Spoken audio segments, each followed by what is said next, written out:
This probably had to be the worst week in AEW history. Like, honestly, as far as it goes as a um, crowd reaction point, right? This is the first time I really ever seen AEW get buried like it did in the social media platforms, on Twitter, on Facebook, on Instagram, everything. So many people were upset with a lot of different things, from Rampage to Battle of the Belts. Um, and I have the question, like, is this how it's going to be with Tony Khan at the head of being the creative of putting matches together? He's a good matchmaker for sure, and he has a lot of good talent under that roster. But when Cody was here, I feel like we didn't really have these type of issues. I'm not saying that this is how it's going to be going forward, but man, it's something that you have to take notice to. That, man, like, soon as he leaves, stuff like this start to happen. Of course, there's another big announcement next week, so we have to see what that is. But before we do all that, we gotta go ahead and give a rundown of what happened on Monday Night Raw, SmackDown, all that good stuff. So don't move, stay right there.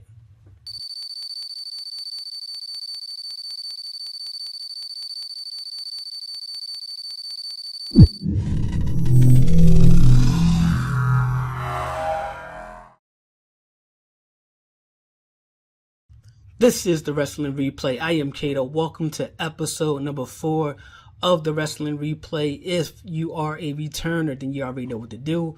But if this happened to be your first time viewing the channel, please go ahead, like and subscribe. Turn your notification bell so you get alerts anytime we drop a video or go live. All right. Now, we do have a lot to get through, but the main topic, of course, for the week is AEW once again. But this time, they are in a little bit of hot water, it seems to be, with their fans. But as always, let's go ahead and start off with Monday Night Raw. Run through everything that happened there real quick. Then we'll jump into SmackDown and jump on right into Dynamite and Rampage and Battle of the Belts. All right. So Monday Night Raw. Main thing on Monday Night Raw is being Cody Rhodes defeats The Miz. And then after that, Seth Rollins and Cody Rhodes decide they're going to have a Hell in a Cell match at WrestleMania Backlash, which I think is going to be a great match. And Cody, of course, is going to bleed all over the place like he normally does. But honestly, I think that a matchup between The Miz and Cody would actually be a really good feud, because these guys are both really good on the microphone. They pretty much live the same lifestyle outside the ring with Miz and Mrs. in the Cody Rhodes show. And then we got the fact that these guys are actually pretty good workers inside the ring. So I think it would be a lot better feud than with Seth Rollins. But of course, Seth is the bigger name for Cody to come back and return to, especially if you're talking about moving Cody to go ahead and possibly be someone who dethroned Roman Reigns for the Unified Championship. We also had Veer defeat Dominic Mysterio by submission. Mysterio ended up being taken away in the ambulance, which is great because it now shows how dominant and merciless that Veer is. Of course, I think Rey Mysterio has to come back and avenge his son. He will probably get go ahead thrown in the ambulance as well, which I think needs to happen if you want to build Veer as this dominant character as you have. AJ Styles and Damian Priest ended in a weird way, with Damian Priest kicking AJ outside of the ring, and then just kind of going to the middle of the ring, and the blue or purple light came and shined down on Damian Priest. I said this before, I made a post about it. It would be awesome if you've seen something like The Fiend come back. We know he's in talks with AEW. He's in talks with WWE right now. They said his price is really high for both companies. So if anybody could pay him, it would be the WWE. It's just that, will they be able to make a return on their investments? Because just bringing them back for the fans' sake, I doubt they really care about us. But hey, it is what it is. Naomi defeat Liv Morgan, which is interesting because Liv went and defeated Sasha Banks, but she came back and lost to Liv Morgan. That's setting up the rematch for Liv and Rhea Ripley to go against those tag team champions, Sasha Banks and Naomi. Well, that'll be interesting to see what happened with that. I don't think they're going to be able to snatch the titles off. They better not, because Sasha and Naomi seem to have some real magic going on there. And that tag team, one of the better tag team champions, I believe, so far in that women's division, right behind Shayna Baszler and Nia Jax. To me, Bianca Belair defeated Zelina in pretty much like a squash match. It's crazy. You go from being Queen Zelina to like just getting squashed by the champ. Like you have like no hopes of becoming the women's champion. They have no like they have no mean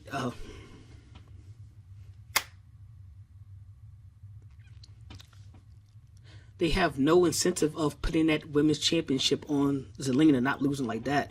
But Sonya Deville did make it be known that she will be the next contender for Bianca Belair's title. So it's nice to see Sonya, back in the ring, possibly for a time now. RK Bro defeated the Alpha Academy. The Usos defeated the Street Profits, which pretty much solidifies the fact that we are going to get the Unified Tag Team Championships between RK Bro and the Usos going forward. Not mad at that matchup. I'm happy that the tag team titles are going to be unified because there's not too many good tag teams inside of the Raw and SmackDown locker room. It just isn't. You got a lot of star power, a lot of good wrestlers, but as far as tag team and chemistry and people that the crowd and fans can actually get behind, they don't really have that right now. So unifying those titles will allow for better tag team matchups. It'll allow for tag team champions to jump brands. So that means that a lot more different tag teams will be able to mix it up with the champions. So that's always a good thing. Now let's jump over to the SmackDown side. We've seen Riddle defeat Jimmy Uso. That was actually a pretty good matchup, man. That was the main matchup for me on SmackDown. We've seen Rhea Ripley come back and defeat Naomi. So it's interesting. You have Liv, who defeated Sasha Banks, but lost to Naomi. Then you have Rhea come back and defeat Naomi. So they're possibly setting it up like, hey, maybe these two do have a chance to beat this tag team champions. So, I don't know. We'll see. Now, Happy Morgan, Madcap Moss, they finally do actually, split, which we thought would happen anyway. Madcap Moss went on to beat Humberto. That was pretty much like a easy match for Madcap Moss, but he also spoke to Drew Gulak before the match, explaining that he moved on from Happy Corbin. So yes, it's official. Drew McIntyre defeated Sami Zayn by count out, with Sami Zayn running away from Drew McIntyre. The Intercontinental Champion Ricochet defeated Jinder Mahal, which isn't a bad victory at all because Jinder Mahal is a former world champion, but they need to notch more wins on Ricochet by guys like this, by guys like Sami Zayn, and needs to be guys like Drew McIntyre so he can really make the Intercontinental Championship prestige go up more, because if he's just Ricochet fighting mid-carders, the Intercontinental Championship would never mean much. But if he's Ricochet knocking off guys who used to be world champions, he could possibly put those name in the hat to actually go and challenge a world champion at some point if he does lose the Intercontinental title.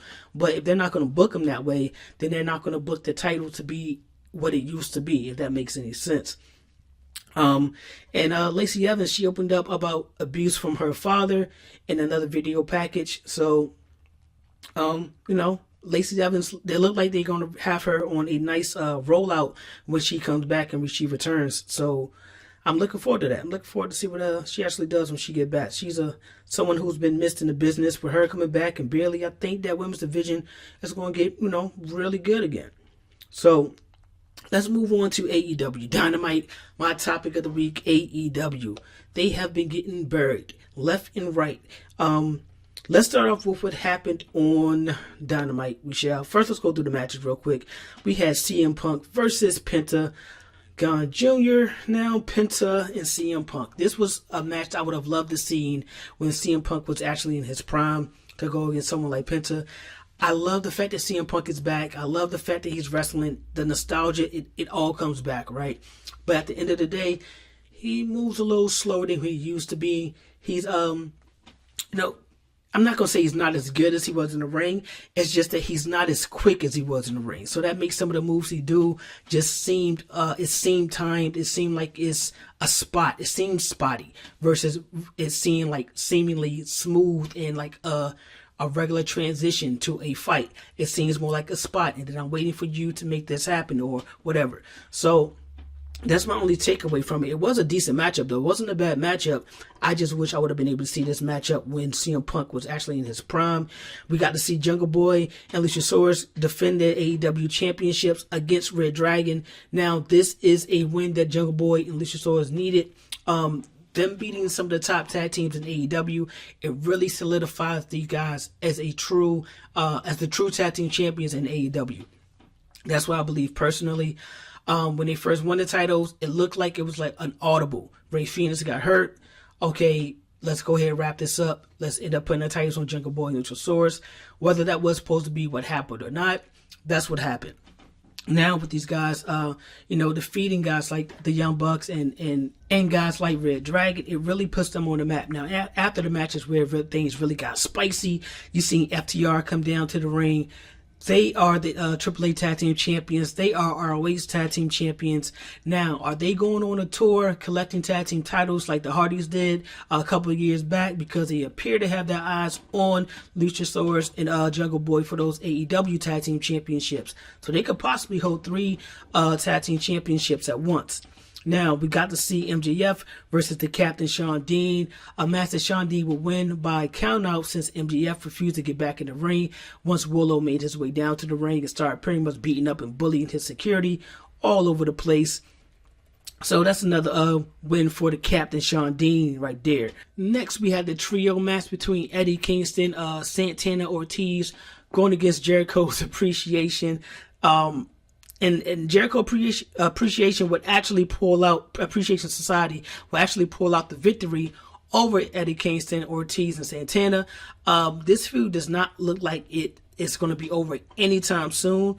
So you might as well buckle up, get ready. But I do like the fact that Jericho is once again working with a younger talent in Daniel Garcia, someone who I think is really talented as far as what I've seen from him so far in AEW. That's the only place I know him from. I haven't really went back and looked at any of his work on the independent circuit, if he has any or not.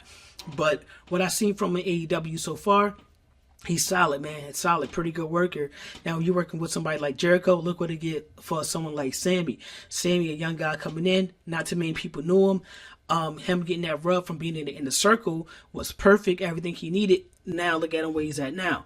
So someone like Daniel Garcia, I think is great. I thought he would end up with Daniel Bryan and Jon Moxley, but not so much. But ended up with Jericho isn't a bad thing either. So I think that's going to be a really, really good for him.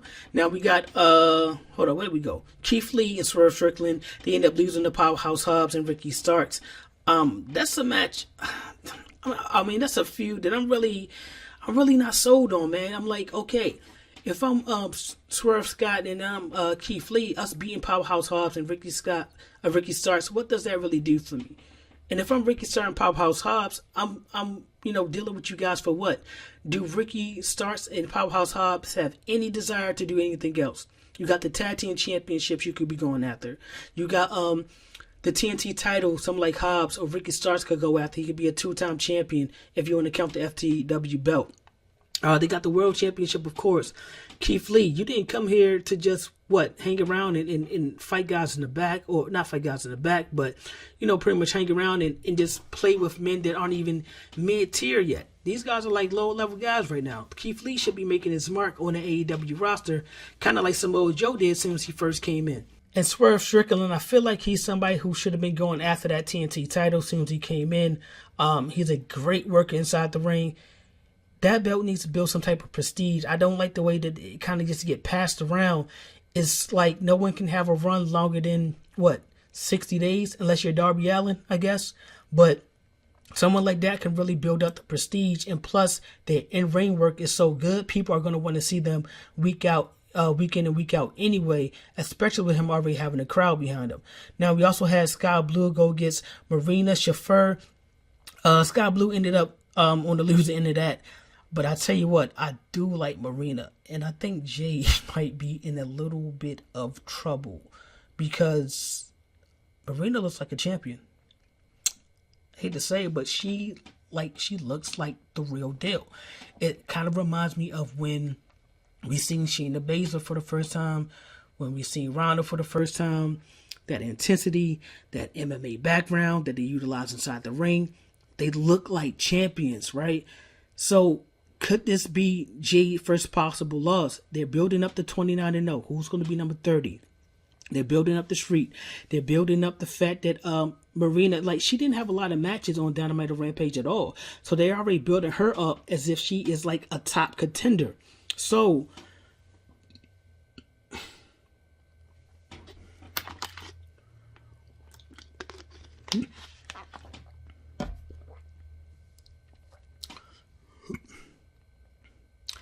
I know someone like Sky Blue isn't in the top 5 for the women's rankings, but the way that she went in there and pretty much picked her apart and dominated her, it just made it seem like she means business, like she's the real deal. So I think there's a real chance that she can dethrone Jade for that championship. And to be honest, I wouldn't be mad. This is one of the matches where I wouldn't be mad at either way it went.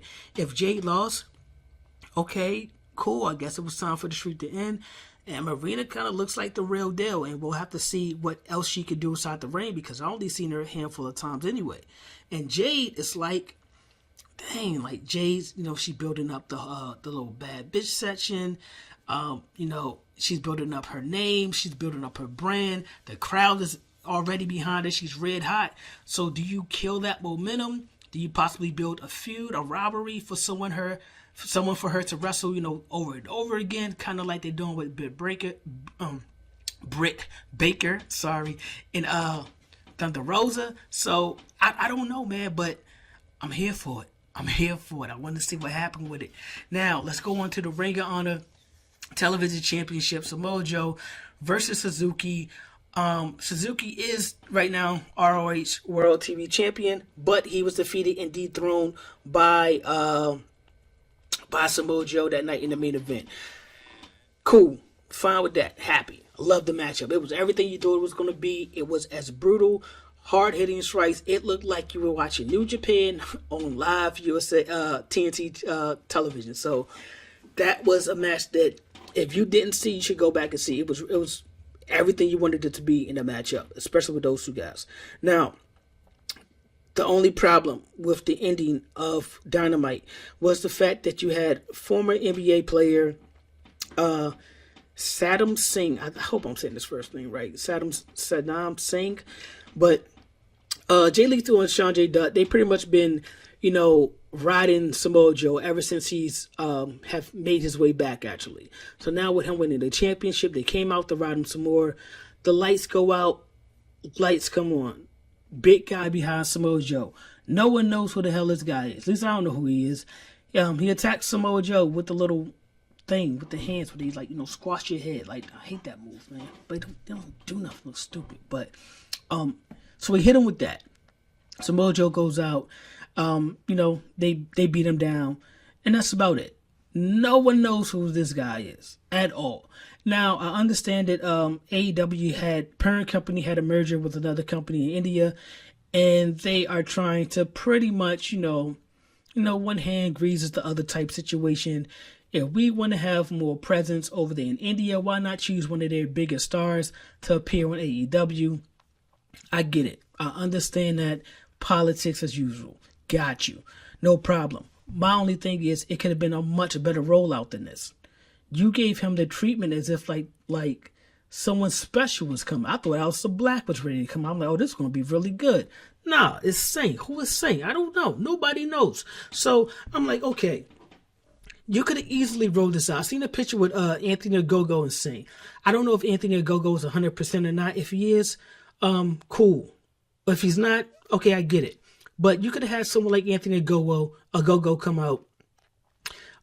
He could have fought. He could have fought any heel. Instead of it being Captain Shawn Dean in the match with MJF, it could have been Anthony Ogogo, right? Sean Spears could have started beating him down with a chair after Wardlow chased MJF off, and then Singh comes out and make a save. It's like if you want to debut your new star, right? That's pretty much representing another place that you're trying to appease and possibly go visit and possibly do shows there. I feel like you should have that star be someone who is a face. I'm like, why don't you bring this guy out as a baby face, making a save for someone that everyone hates versus bringing him out and after the end of a great matchup at the main event and do that. And nobody knows who he is.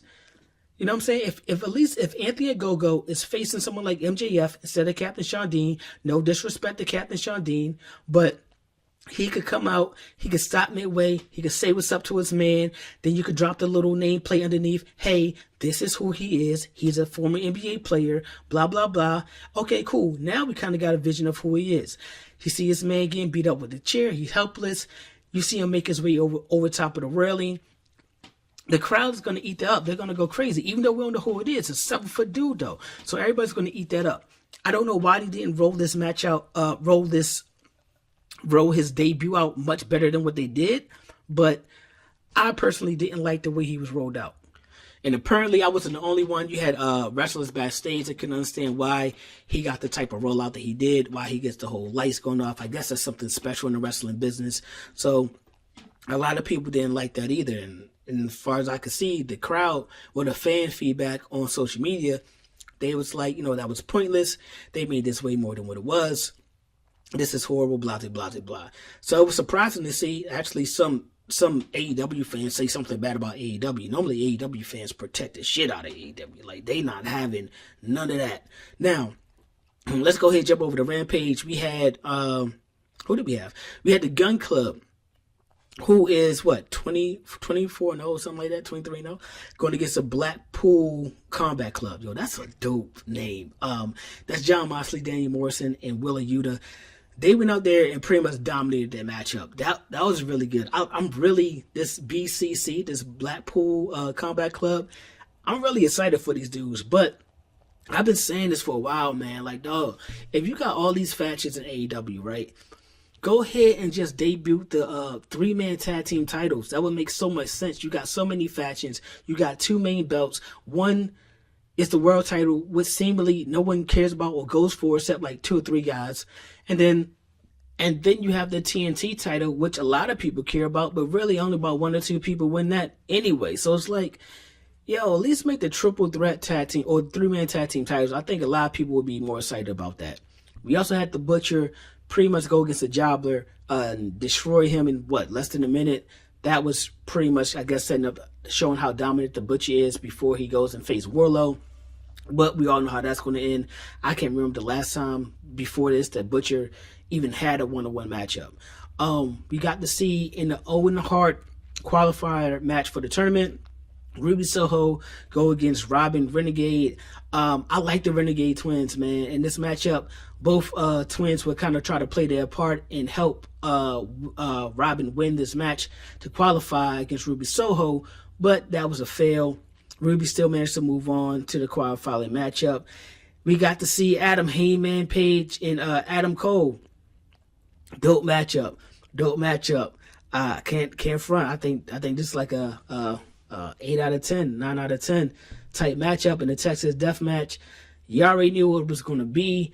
Only problem is that they had in this matchup was the fact that they did the barbed wire crowning, kind of like symbolizing the thorn crown that happened with Jesus, and it was on Good Friday. A lot of people was pissed at that. I mean, people were mad. I was like, oh, dang, that's messed up. But people took that like to a whole different level, which I can understand. Religion, people take that seriously, especially nowadays. I feel like a lot more people are sensitive just to anything that goes on. That's why you see WWE so kind of like PG friendly, because they don't want no smoke with nobody. AEW, I can't blame you. You're trying to try something, right, to see what type of feedback you get. Now, people love it and it goes great, cool. Nobody thinks nothing about it. But in this fact, it didn't work too well.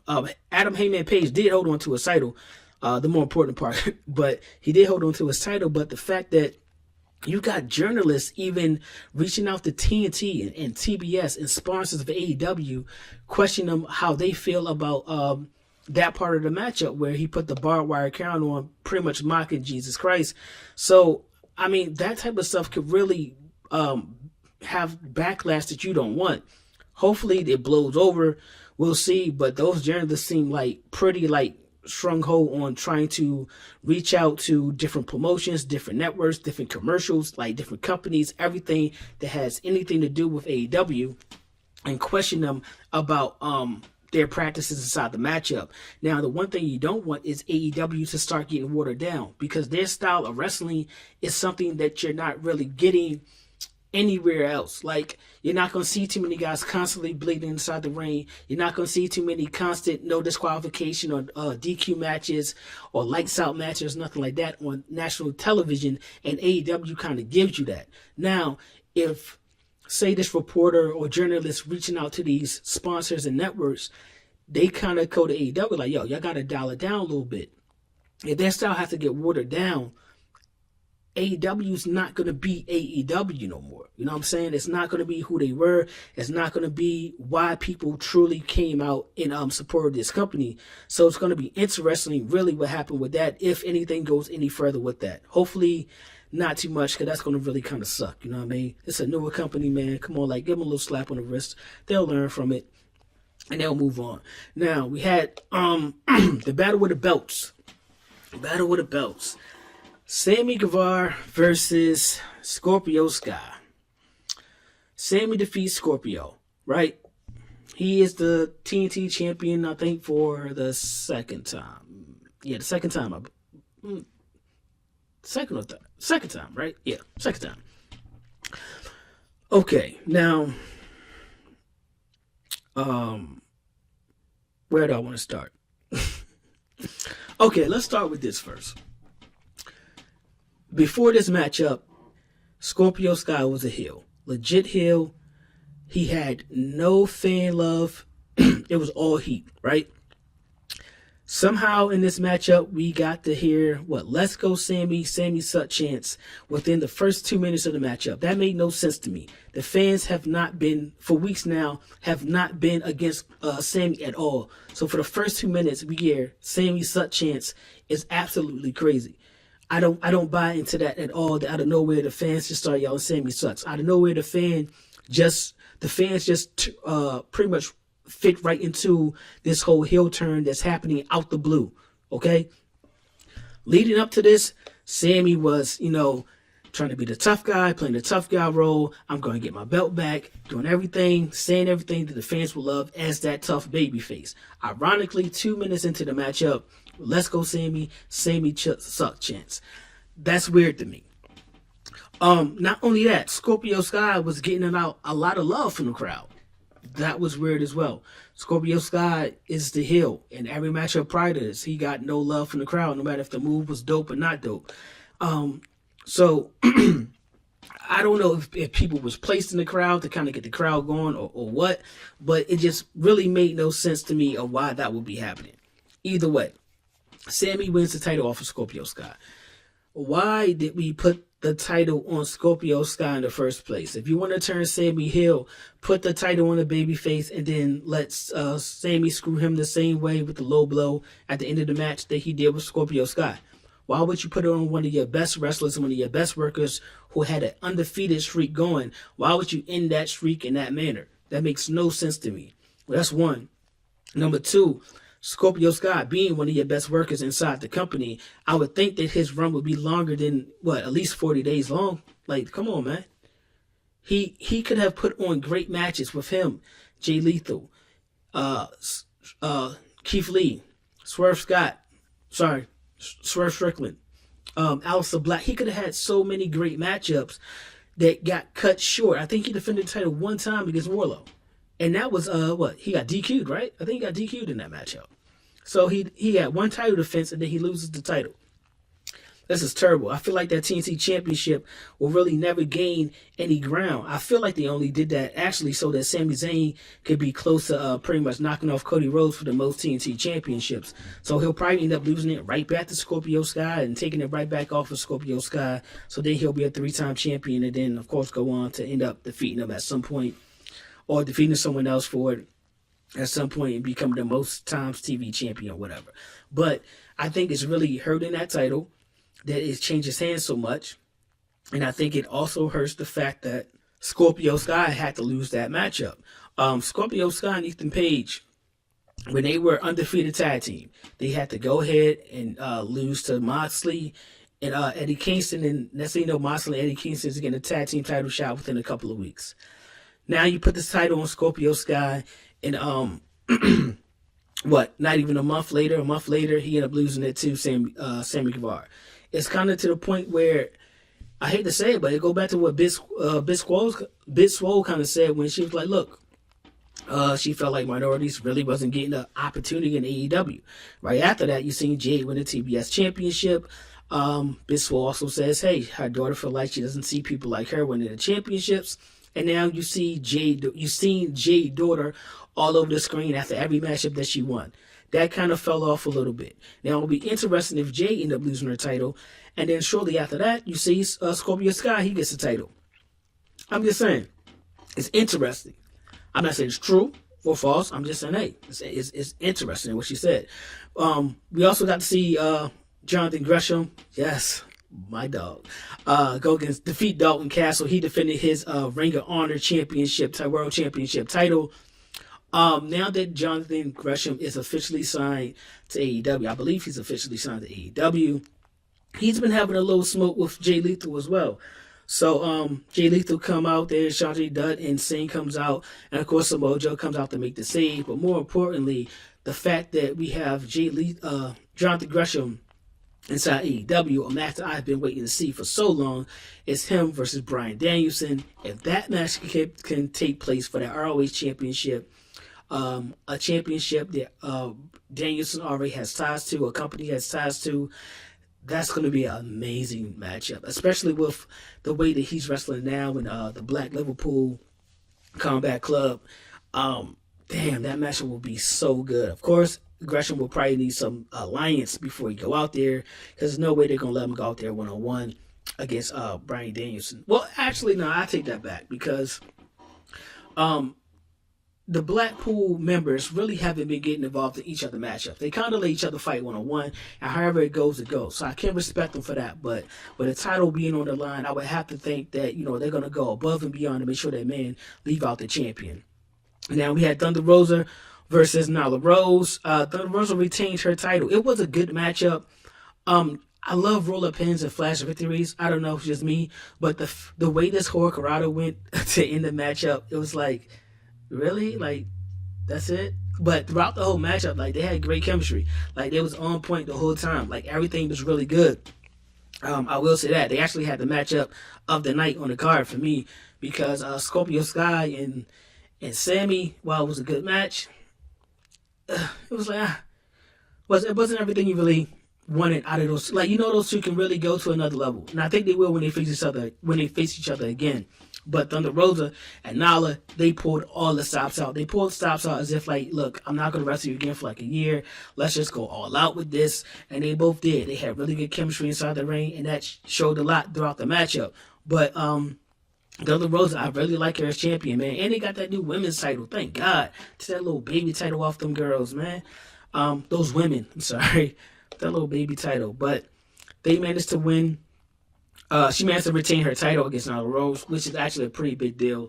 So I would believe that Britt Baker and Thunder Rosa at some point will see each other again down the line.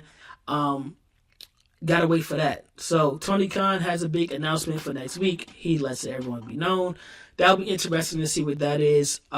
He also has some. We also see that Darby Allin will go against Andrade in a casket match. That kind of just popped up out of nowhere to me. Like, I don't know why he want to fight him in a casket match out the blue. But, whatever. Yeah, but that was the week of wrestling, man. That was pretty much the whole week of wrestling. Everything that happened. It was a really good weekend. It was a lot of wrestling for sure, but it was definitely a really good week of wrestling. AEW, sorry guys, y'all getting so much backlash. It was to the point that I seen people on Twitter talking about, yo, I'm never watching AEW again. I'm like, all right, look, relax. You're mad? Okay, cool. It'll blow over in a little bit. But you're trying to tell me that the people you want to win not winning the matchup really makes you want to stop watching AEW that bad? Like, come on, bro. Come on. But that could have been a response to the Crown. Actually, that could have been a response to the Crown helmet, a barbed wire crown. I didn't think about that. I don't know the guy, but I guess I could reach out to him. Like, yo, you gonna really stop watching AEW? He probably like, man, who's this crazy dude messaging me? But Yeah, man, that was a week of wrestling. AEW is under a lot of fire, so it's gonna be interesting to watch AEW next week. Seeing as though they have to come back out and have to face the crowd again, they have to respond. It's gonna be interesting to see if the numbers are up, if the numbers are down from last week. Typically when Tony Khan has a big announcement, everybody tunes in to kind of see what he's talking about. But you can only do that for so many weeks before people, kind of get tired of, okay, big announcement, I'll catch it later situation. But I'm just hoping that last week between, Sky dropping his title, I seen a lot of backlash about that. The whole Adam Cole and Adam Page match, I seen a little backlash about that. I hope these things don't really come back and, bite AEW in their butts going forward. Another thing that was interesting to me, man, Adam Page, if you remember, one of his promos with Adam Cole, he pretty much told him, like, yo, you'll never beat, Adam Cole said, you'll never beat Kenny Omega, you'll never be good enough. So we could possibly be seeing a return to Kenny Omega, and maybe sooner than we actually thought. So if Kenny Omega comes back and we get to see him and Heyman Page, that's gonna be pretty dope. I think that's gonna make for a really good rivalry, and I think people are gonna start to draw sides. You've seen the Young Bucks kind of stay out the way of Adam and Adam fighting each other. So it'll be interesting to see where Kenny Omega alliance lies, because I don't think he's too fond of Adam Cole, and Adam Cole. And I think Cole will kind of split off and go with the Red Dragons. I think Omega will go with the Young Bucks. We'll have another split faction again, which would be actually another 3-man faction. So maybe those 3-man tag team titles will possibly pop up. Who knows? But maybe we'll be getting a return from Kenny Omega a lot sooner. He had to take time off to let his body heal up a little bit. He had a lot of injuries that he was working through and working with.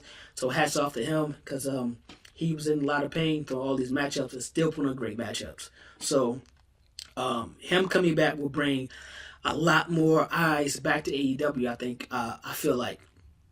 Now, my only other issue is, like, yo, can we have somebody else start going for these titles, like really make some good title runs? I want to see some good title runs like the world title is. And now, who is next for Adam Cole who is next, for Adam Page if Kenny Omega is not making a return? So, we got to look out for that and see what's going to go on. Let me know what you guys think about the week of wrestling. Let me know what you guys think about WWE. Bianca Belair and Sonya Deville, how do you feel about that?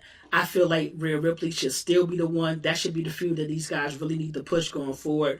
Rhea needs to turn on Liv Morgan. Rhea needs to go heel and let her go ahead and set that feud up with Bianca Belair. Eventually, after the Sonya Deville situation, I think that would make for a great SummerSlam matchup. I think that would make for a great rematch if you let Rhea win the Royal Rumble and they face off again at WrestleMania. I think that'd be pretty dope. But let me know what you guys think about AEW. How did you guys feel about AEW during the week? I did not like the Scorpio Sky matchup.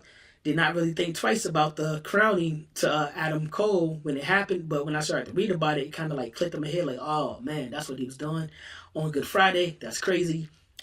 I hated the debut of Singh. I hated how they rolled him out. It could have been much better, especially if you're trying to keep the people over in India happy and possibly growing business with them later on. So I think you could have rolled him out much better than you did. But I did hear he was a hard worker, and he's been working every day on his wrestling skills to pretty much get better. So we'll have to see how he actually looks inside the ring before we really start to judge him. I just hate the way that he was rolled out. But he could possibly be a really good talent. He's going to be the first legit big man of AEW. So it's going to be interesting to see what type of matchups you put him in, who's going to be the first person to beat him, things like that. Because, 7-3? Yo, he can have a dominant run. You could put a nice little Bill Goldberg streak behind him if you start him from the ground bottom and work his way all the way up. So I think that'll be interesting how they do things with that. That's about it, man. Hit me in the comments and DMs. Let me know what you guys think. Let me know what you want to hear us talk about next week. I'm trying to get a Skype on with NYG so me and him can go ahead and do something like we used to back in the old days. With him being now in Cali, it's a little difficult for him to be on the show because I'm here in Maryland, so I don't know how it's going to work. Yeah, so maybe we'll do Skype. Yeah, let's do a little Skype thing and see what we can set up for you guys. But make sure you follow us on Instagram at The Wrestling Replay. I'll be sure to hit you guys back. Make sure you check the post daily. I'm trying to do a new layout with the post and everything, so bear with me. It's going to look a little ugly at first, but I'll get the hang of this photo editing stuff. So, just bear with me. And we'll have a giveaway for next month. Yeah, we'll have a giveaway next month. Probably be a gift card to WWE Shop, because I wanted to give away a Razor Ramon package, but of course I don't know what everyone's size is, so it's hard to just buy a package. And if someone wears a small and I have a large, it's gonna look a little crazy. So I'll give away a gift card, but it's geared towards the Razor Ramon. It'll be the Razor Ramon giveaway. So that's what I'll do for that. So make sure you're following us at the Wrestling Replay, because that's how you're gonna be able to really put your name in the hat. The more names you put into the hat, the more chances you got of winning. Last one we did was a great success. So we'll be looking to do another one shortly. All right. That's about it for me, man. I can't wait till next week. I hope AEW bounce back really well. Looking forward to see what's going to happen with Edge and Damian Priest. I wish The Fiend would come back. He's clearly in talks, so that means his heart must be back in the wrestling business. So maybe we'll see him pop back up with Edge and Priest. You know what I mean? I don't know. But that's all I got, man. I'm Cato. I'm signing out. Peace.